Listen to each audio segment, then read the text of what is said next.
औज़ु बिल्लाहि मिनश्शैतानिर्रजीम बिस्मिल्लाहिर्रहमानिर्रहीम। अस्सलामु अलैकुम दोस्तों, मैं आप सबको अपने यूट्यूब चैनल पे खुशामदीद कहता हूँ। अगर आप हमारे इस चैनल में नए हैं तो चैनल को सब्सक्राइब करें, लाइक करें और शेयर करें। आज हम अपने इस वीडियो में जिस टॉपिक पे बात करना चाह रहे हैं वो पंजाब के सरकारी मुलाजमीन के लिए किसी तेज़धार तलवार से कम नहीं है। आज हम बात कर रहे हैं पीडा एक्ट पे।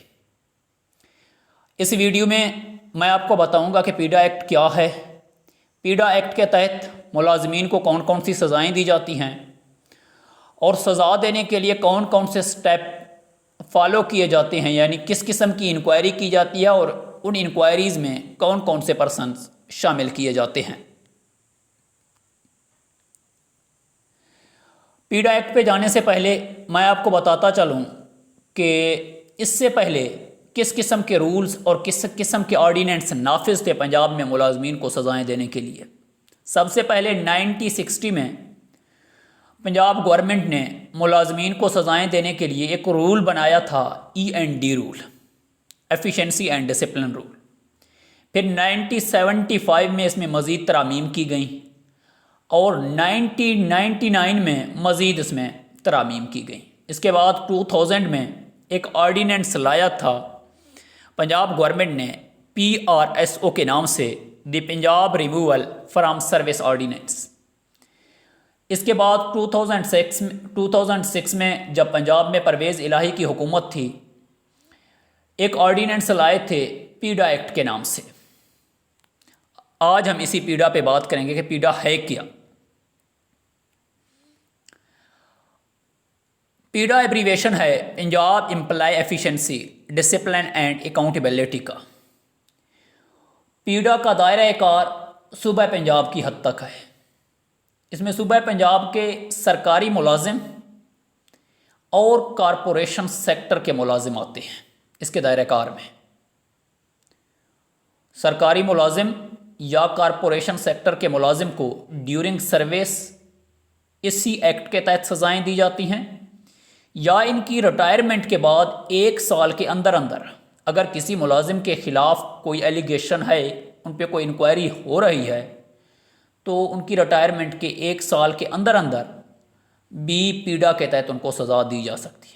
उनकी रिटायरमेंट के 1 साल के बाद फिर ये पीडा एक्ट इस पर लागू नहीं होगा।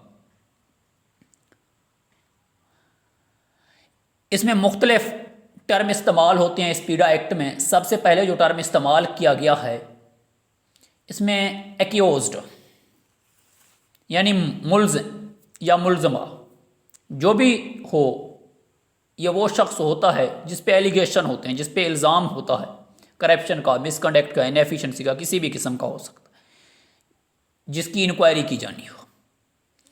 इसके बाद एक लफ्ज़ इस्तेमाल किया गया है, एक टर्म इस्तेमाल किया गया है अपॉइंटिंग अथॉरिटी। अपॉइंटिंग अथॉरिटी वो होता है जिस पे एलिगेशन हो उसके, यानी मुल्जिम के जिसने ऑर्डर किए हो, अपॉइंटमेंट लेटर पे जिसके सिग्नेचर हो, मुल्जिम के अपॉइंटमेंट लेटर पे, वो अपॉइंटिंग अथॉरिटी कहलाता है। मैं आपको एक मिसाल दूं, अगर मुल्जिम मिसाल के तौर पर प्राइमरी स्कूल या एलिमेंट्री स्कूल का कोई टीचर है तो उसके appointing authority district education officer elementary होंगे। अगर मुल्जिम कोई हाई स्कूल के टीचर का, सेकेंडरी स्कूल टीचर या एजुकेटर का, एजुकेटर हो, टीचर हो सेकेंडरी स्कूल का, तो उसके appointing authority chief executive officer होते हैं। अपॉइंटिंग अथॉरिटी के बाद एक टर्म है कॉम्पिटेंट अथॉरिटी। एलिमेंट्री और प्राइमरी स्कूल्स के टीचर के लिए competent authority chief executive officer हैं, और सेकेंडरी स्कूल एजुकेटर और टीचर्स के लिए कॉम्पिटेंट अथॉरिटी सेक्रेटरी एजुकेशन है। उसके बाद लास्ट में अपीलेट अथॉरिटी, जिसको आप अपील करते हैं। आपको सज़ा दी गई है, आप सज़ा के ख़िलाफ़ अपील करना चाहते हैं तो वो CM पंजाब को आप अपील करेंगे, उसको अपीलेट अथॉरिटी कहा जाता है। ज़रूरी नहीं है कि वो आपकी अपील को, आपकी सज़ा को ख़त्म कर दे, लेकिन आप अपील कर सकते हैं।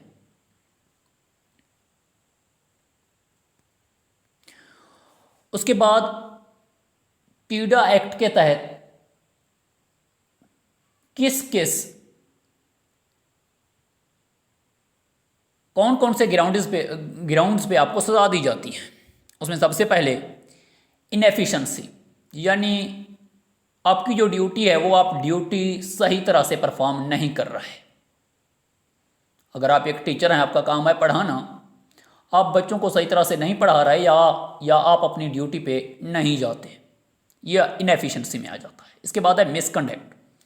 मिसकंडक्ट में ये भी आता है कि आप अपनी ड्यूटी सही तरह से सरअंजाम नहीं देते, जो आपका काम है, या जो आपके हायर ऑफिशियल्स ने आपको जिस काम के लिए मखसूस किया है, जो काम आपको दिया गया है, या आप वो काम सही तरह से नहीं कर पा रहे तो वो भी हो सकता है। या आप अपने हायर ऑफिशियल से मिसबिहेव करें, सही तरीके से बात ना करें, या किसी भी किस्म का उसके साथ झगड़ा करें। इसके बाद करप्शन है, खुर्द-बुर्द है, स्कूल के फंड में या किसी भी तरह से आप करप्शन कर लें तो वो भी पीडा एक्ट के तहत आपको सज़ा दी जा सकती है। इसके अंदर सबवर्सिव एक्टिविटीज़ हैं, तकरीबी सरगर्मियाँ हैं जो मुल्क व कौम के लिए भी ख़तरनाक हो सकती हैं, आपके इदारे के लिए भी ख़तरनाक हो सकते हैं। डिस्क्लोजर ऑफ ऑफिशियल सीक्रेट्स, जो सरकारी ऑफिस का रिकॉर्ड है, आपके स्कूल का रिकॉर्ड है, वो आप किसी ऐसे पर्सन के हवाले करें जिसका उस स्कूल से कोई लेना देना ना हो, जिसका उस केस से कोई लेना देना ना हो, यानी रिकॉर्ड को आउट करना। इसके बाद पेनल्टीज़, जो जुर्माने किए जाते हैं पीडा एक्ट के तहत, 3 किस्म के जुर्माने हैं, minor penalties, major penalties, penalties after pension, after retirement. यानी माइनर पेनल्टीज़ में सबसे पहले आपको डांट डिपार्ट की जाती है, आपकी इंसल्ट की जाती है और कोई सज़ा आपको नहीं दी जाती। ज़रूरी नहीं है कि यही हो, यह हो सकता है माइनर पेनल्टीज़ में। आप पे जुर्माना किया जा सकता है 1 मंथ की बेसिक पे का, इससे ज़्यादा नहीं।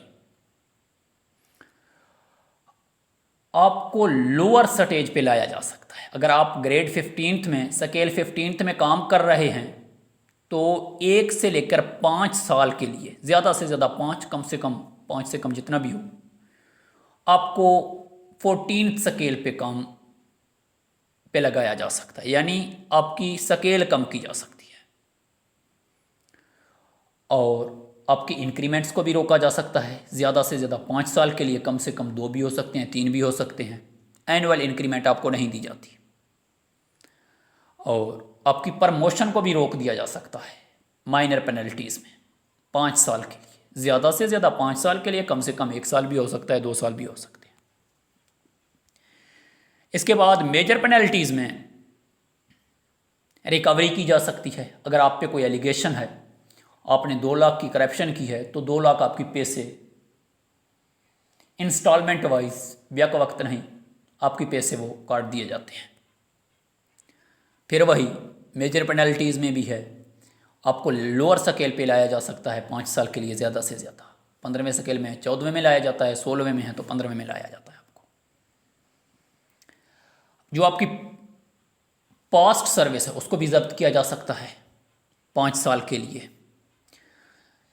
मेजर पेनल्टीज़ में आपको जबरी रिटायरमेंट पे भेजा जा सकता है, आपको सर्विस से रिमूव किया जा सकता है, और सबसे ज़्यादा जो ख़तरनाक सज़ा है, आपको सर्विस से डिसमिस कर दिया जाता है।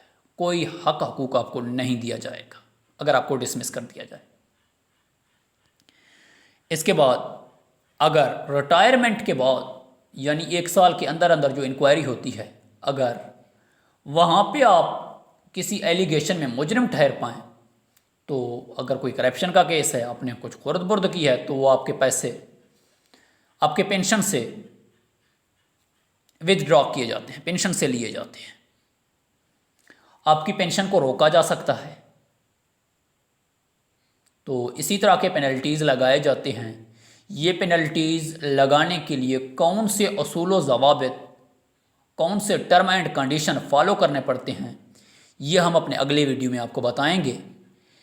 अगर आप इस तरह के मज़ीद वीडियो सुनना चाहते हैं, देखना चाहते हैं, तो आप हमारे इस चैनल को सब्सक्राइब करें, लाइक करें और शेयर करें। शुक्रिया।